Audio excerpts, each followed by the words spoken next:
De novo, atenção. Olá, muito boa tarde. Começa agora o programa Mercado Futuro. Eu converso com vocês aqui do estúdio da B3. Não sabe o que é? Bolsa, é Brasil, Bolsa Balcão, Centro Histórico de São Paulo. Bem, esse programa ele passa simultaneamente na TV, canal do Boi, e no Facebook. Para ver no Facebook você precisa ter acesso à internet, você já sabe. Alguns dias depois que o programa vai pela TV e pelo Facebook, ele é mandado para o YouTube, num canal que eu tenho lá chamado Programa Mercado Futuro, e lá fica para você assistir quantas vezes quiser e para os entrevistados também colocar nas suas redes, enfim, mostrar para quem eles acharem que devem ver o programa. Estando no YouTube, vai no outro canal que eu tenho lá, o Direto da Bolsa, que são os convites que eu faço para vocês. Bem, o assunto hoje vai ser pecuária, mas é uma pecuária específica, uma pecuária industrial, eu chamo, tipo fábrica, que é a produção de carne de boi, que é a pecuária do confinamento. Confinamento, durante a conversa é capaz da gente tocar nesses assuntos. Confinamento é uma coisa para profissional, não dá para brincar, é uma coisa muito séria, tem que ter muita conta e tudo. E eu hoje estou aqui com o gerente da categoria confinamento da DSM, que vocês já conhecem porque ele está lá há muito tempo. É o Marcos Baruzelli. Muito boa tarde. Boa tarde, Acho. Prazer em recebê-lo. Desculpe aí, atrasamos um pouco. Imagina. Vocês estão animados com o confinamento? Estão, pelo visto, pelos números que você me passou antes, estão. O que vocês... Quais são... Qual é a atuação de vocês no confinamento? Acho, boa tarde. Nós estamos animados, sim. O sistema de confinamento, que é o ato de trazer os animais do pasto para baias e ali fornecer a ração dos animais, né?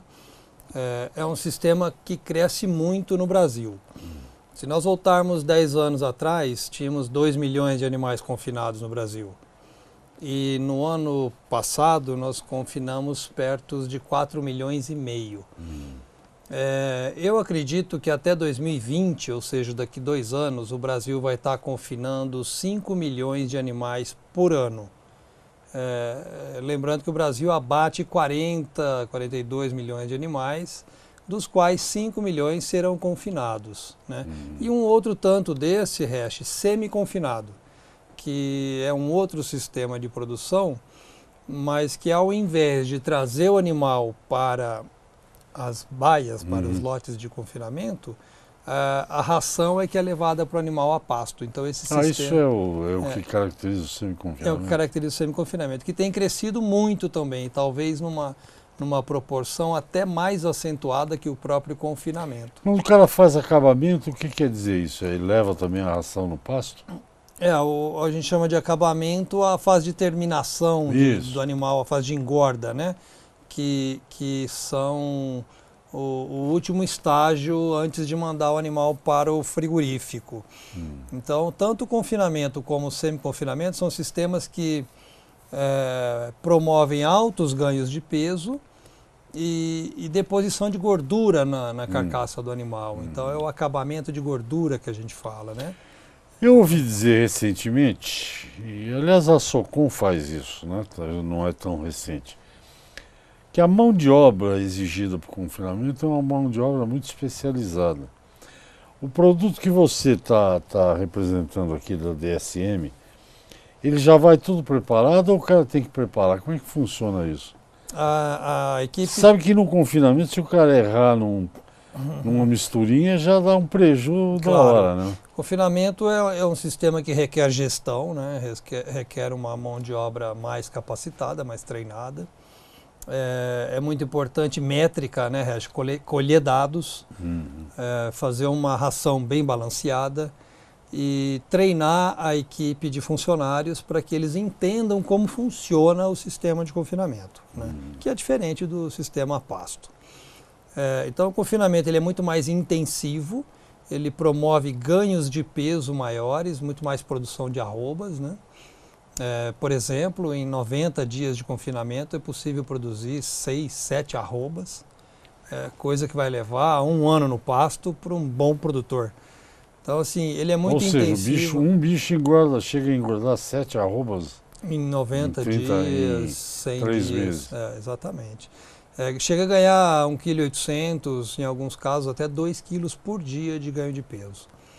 Então são... Me conta qual é a rotina o animal sai, ele está lá, ele pesa 12 arrobas. 12 arrobas, peso de entrada. Aí ele vai, levam ele para uma baia lá, um coxinho ali à disposição. Exatamente. É comida 24 horas? Como é que é? 3 a 4 vezes por dia o trator passa distribuindo ração, nós chamamos de ração total, aonde já está o alimento volumoso, o alimento concentrado, milho, soja, algodão e núcleos com minerais, com vitaminas, com aditivos promotores de crescimento.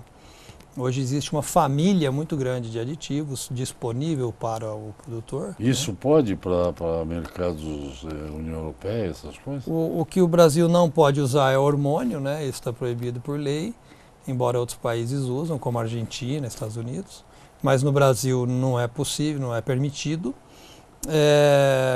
E a gente utiliza vitaminas, minerais, leveduras, uma série de outros aditivos, né? A DSM está naquele mercado de... Eu não sei como é que chama o produto, é que faz com que o animal aproveite melhor o alimento. A DSM tem alguns aditivos que são exclusivos dela, Hash. Chama aditivo. Aditivos ou ingredientes, depende da classe, que substituem os antibióticos, por exemplo, que são largamente usados como melhoradores de desempenho. Esses aditivos que são inovadores, né? São novas tecnologias, estão substituindo os antibióticos com vantagens na alimentação animal. Para engordar? O antibiótico em subdose, né, ele tem um efeito de melhorador de desempenho. É mesmo? Isso... Para o humano também não? A gente usa muito na indústria animal, em aves, em suínos, em bovinos. Subdose... Senão a mulherada nunca mais vai tomar um antibiótico na vida. Não tem essa correlação.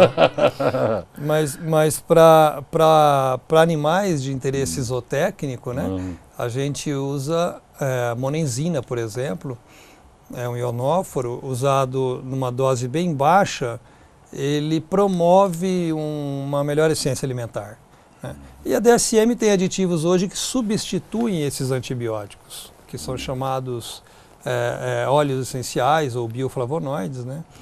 O nome comercial é Crina, que está substituindo o antibiótico com uma série de vantagens, né? Inclusive para o consumidor, que tem exigido carne sem hormônio e até uma pressão muito forte para se retirar o antibiótico como melhorador de desempenho, né? A Europa já proibiu, o Uruguai já proibiu. No Brasil ainda é permitido o uso do antibiótico como melhorador de desempenho. O que não se pode usar aí? Acho que pode usar num e não pode usar no outro. Eu não sei o que é ractopamina.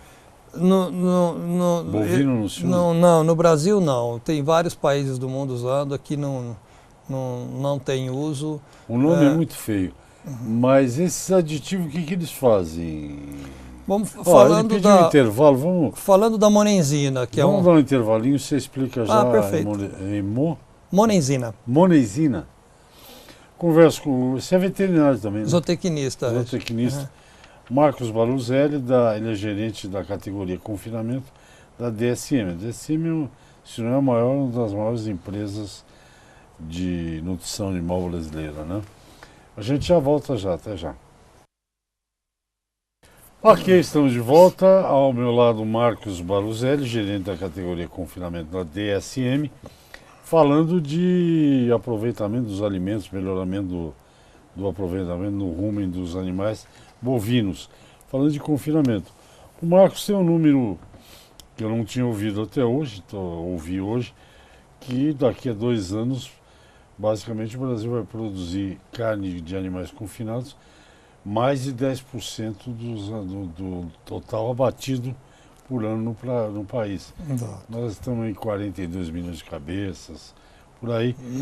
O Marcos acredita que 5 milhões serão provenientes de confinamentos.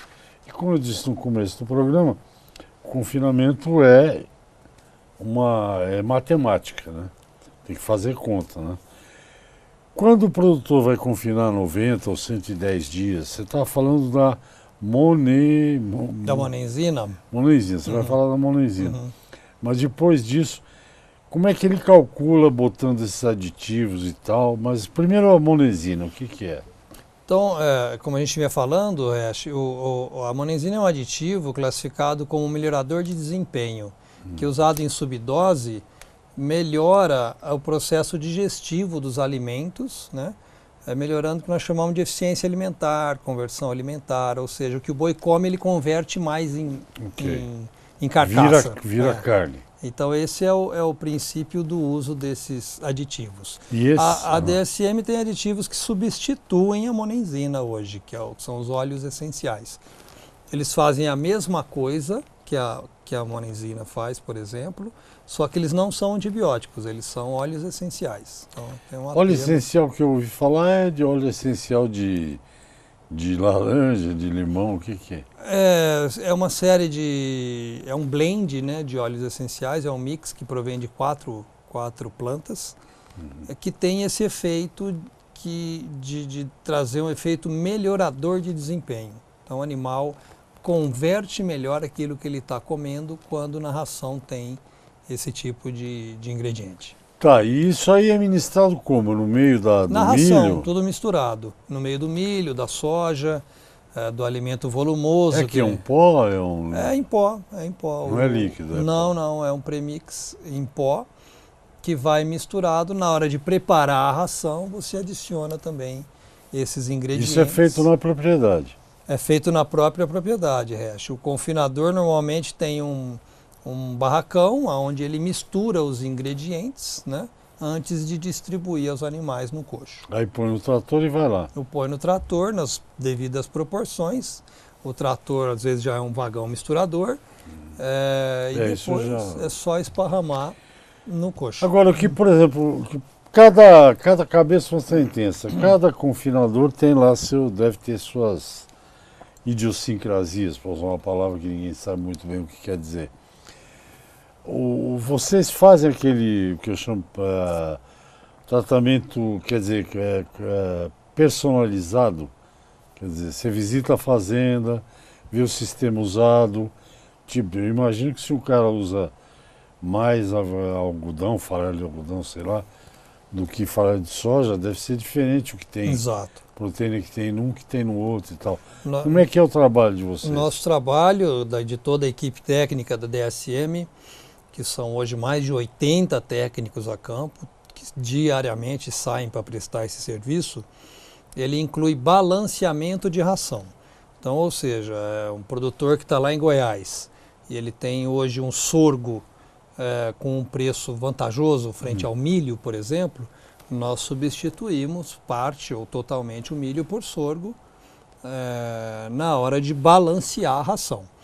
A mesma coisa vale para as fontes proteicas, como o farelo de soja, farelo de algodão, farelo de amendoim, aqui em São Paulo tem muito, né? Então, dependendo da região, tem polpa cítrica, que substitui o milho, tem o farelo de babaçu no Nordeste, o farelo de arroz no Sul. Dependendo da região, utiliza-se os coprodutos da agroindústria de interesse nutricional. E aí vocês fazem a receita, é isso? Nós fazemos a receita. 10% de... tanto de milho, tanto de soja, tanto de algodão, tanto de núcleo mineral. Nós que fazemos o balanceamento da ração. Conforme a categoria... É uma atividade de risco, hein, cara? É uma atividade bastante técnica, que porém tem dado resultado, Resch. Os confinadores, no ano passado, nós monitoramos 10 confinamentos em parceria com o CPEA, do professor Sérgio Desen, lá da Exalc, lá da USP. E a média, só para resumir, desses 10 confinadores, deu uma taxa de retorno de 3,4% ao mês sobre todo o capital investido em confinamento. Então é um sistema lucrativo. Bem mais que poupança, cara. Bem mais, por qualquer outra aplicação. Qualquer coisa. É um sistema de produção que tem fechado a conta no azul. Esse ano a conta não está tão boa quanto do ano passado, mas ainda é uma conta positiva, né? Esse ano o preço do milho está subindo, né? Desde a greve dos caminhoneiros houve uma elevação dos preços dos ingredientes da ração, como milho, soja, algodão. A greve deu presente para todo mundo. Né? Porém, a arroba está firme, a gente tem uma arroba de 150 no futuro, em São Paulo, para agosto, que é quando o confinador vai estar entregando o seu animal. Né? E hoje ele produz, entregando ao frigorífico. Ele vai receber R$150 a arroba. E o custo de produção hoje, está em torno de 120 aqui em São Paulo. Né? Então ele tem ainda uma margem de R$30 por arroba produzida no confinamento. Ainda está positiva a conta. Curioso que enquanto você estava falando, eu estava pensando, é o seguinte, que tanto o milho quanto a soja, esse ano ela não deu daquela deslizada com a entrada da safra brasileira de soja, principalmente. Que o mercado mundial está muito ativo, né? Muito comprador. Né? E agora que não vai mesmo, porque agora setembro planta a safra do ano que vem. Né? Então já estamos num período de entre safra. De um modo geral, o produtor tem, o confinador, eu estou dizendo, ele tem um leque muito amplo do que ele pode fazer a ração, né? Ele tem sim. Não fica escravo do milho, escravo do... O milho é o ingrediente mais usado nos confinamentos brasileiros hoje, de longe. Né? Então, milho grão, milho moído, milho grão moído. Esse é o ingrediente mais usado. Porque para engordar o animal, o milho é uma fonte energética de excelência. Então ele é largamente usado. Que o diga suinocultura e avicultura. Exatamente. Né? Só que o boi, ele tem uma vantagem. Por ser ruminante, você pode estar substituindo o milho por outras fontes. Né?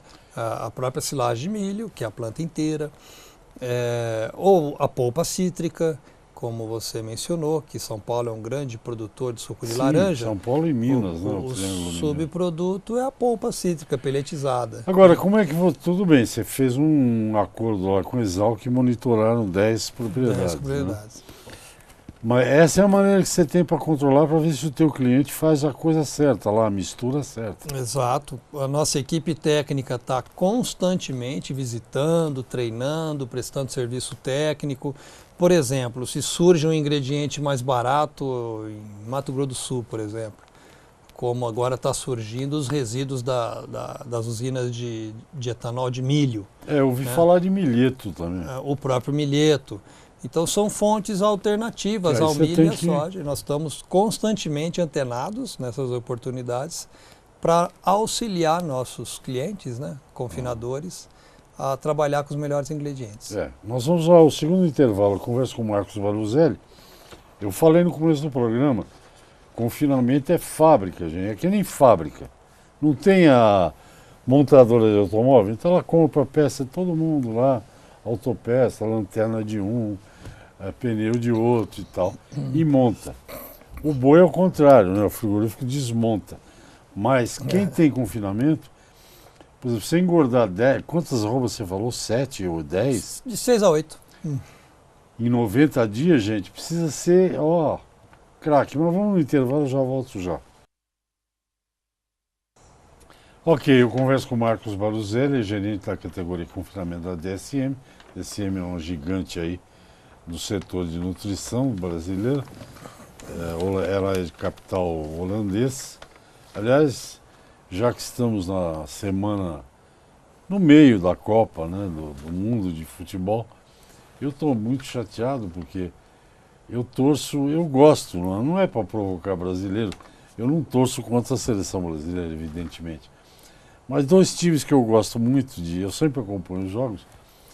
Um é porque tenho muitos amigos aqui que é o Allez Bleu, que são os franceses, né? A seleção da França está na Copa.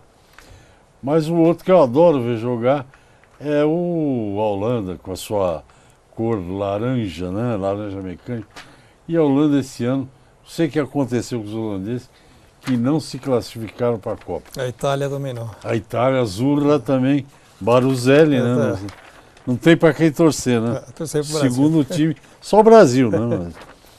Bom, a gente estava falando desse negócio do confinamento, então eu estava contando um intervalo aqui pro Pro Marcos ele conhece evidentemente, um confinador, é um baita confinamento, acho que é um dos maiores do Brasil.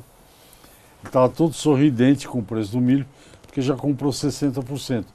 E o Borussia está dizendo que habitualmente eles compram Eles se programam. antecipado. É. Não fazem que nem as indústrias de frango, não, né? Não, eu acabei de chegar de Goiás, semana passada eu estive lá. Amanhã eu estou indo para Mato Grosso, desço em Cuiabá, vou a Tangará da Serra, Opa! aonde a gente vai reunir grupos de confinadores, trocar experiências e fazer uma espécie de uma mesa redonda lá para discutir o assunto. E eu percebo, Regis, que a maioria dos confinadores que se programaram já estão estocados com relação à compra dos seus ingredientes. Isso chama-se mercado futuro, Júlio. Exato. Então ele se programa, tem gente que comprou milho a R$20 a saca, ou sorgo também, mas com antecedência. Hoje a gente tem um milho já beirando os 38, até R$40 em algumas praças. Então assim, o confinador ele faz parte do jogo, ele se programar, ele está atento às variáveis de preço de milho, de soja, do próprio arroba do boi, né? Uma vantagem do confinador também é ele se programar e tentar ofertar o seu animal ao frigorífico na hora do pico da valorização da arroba, né? Que em geral começa você falou em agosto, né? Normalmente agosto, setembro. Mas vai setembro, outubro, tem gente que entrega em novembro. Exato. Agora, tem uma outra categoria, você deve ter cliente dessa categoria, que além dele, ele sempre vai precisar comprar milho, soja, algodão, que seja, mas também produz uma parte na própria propriedade. Muita gente faz isso. Isso para confinador é uma parte já Claro. Segura o risco, né? Claro. Diminui o risco. Né? Então tem muito pecuarista se transformando em agricultor. Ou seja, plantando milho, plantando sorgo. E você atende aquele tipo que é uma novidade, hoje não é tão novo, mas ainda é novidade. Que a pecuária tem evoluído tecnicamente para esses produtos que você atua aí nessa área, porque tem muitos agricultores ali para as regiões novas, nenhuma fazenda é totalmente plana, né? Tem a parte plana e tem a parte que eles chamam de franja. Só que nessa famosa franja cabe 50 mil cabeças, 80 mil cabeças. Diz que esse cara está levando essa tecnologia que empresas como a tua estão levando. É isso mesmo? Confere? Confere. A gente acredita muito na integração lavoura-pecuária. Eu acho um casamento perfeito. Eu não ouvi aqui o ponto. Dá muito certo quando a gente mistura pecuária com agricultura. Então, assim, é uma relação ganha-ganha muito forte. Né? E isso tem acontecido em larga escala em todo o Brasil, viu, Regis? Então, cada vez mais pecuaristas mexem com lavoura e o confinador faz isso muito bem também, porque ele depende de grãos, né? E sempre que pode ele está fazendo isso. Não, e você falou da integração, é uma baita de uma coisa que no Brasil eu conheço um monte de gente, pecuarista, todos, sem exceção, me falaram que para você você fazer pecuária e depois integrar com lavoura e tal, que a passagem, quer dizer, a mudança exige muito trabalho. Mas o resultado é tão bom, eu não sei exatamente, que não há ninguém arrependido, está todo mundo muito feliz. Pelo contrário, a área de produtores rurais que fazem integração lavoura-pecuária só cresce no Brasil, ano após ano. Porque deve dar resultados muito bons. E ajuda, Recha, a corrigir um grande gargalo da pecuária, que é a área de pastos degradados, sabe? São dois gargalos, né? A seca, propriamente dita, né? Que a pastagem perde produtividade e perde qualidade também. E o pasto degradado, que vem sendo usado aí durante décadas, sem correção, sem fertilização. Hoje já tem gente que aduba a pastagem. Hoje cada vez mais aumenta esse número Mas de tem pessoas. Uma pecuarista que provavelmente você conhece, que ela falou, Reche, depois que eu fiz esse negócio de integração, soja ela planta.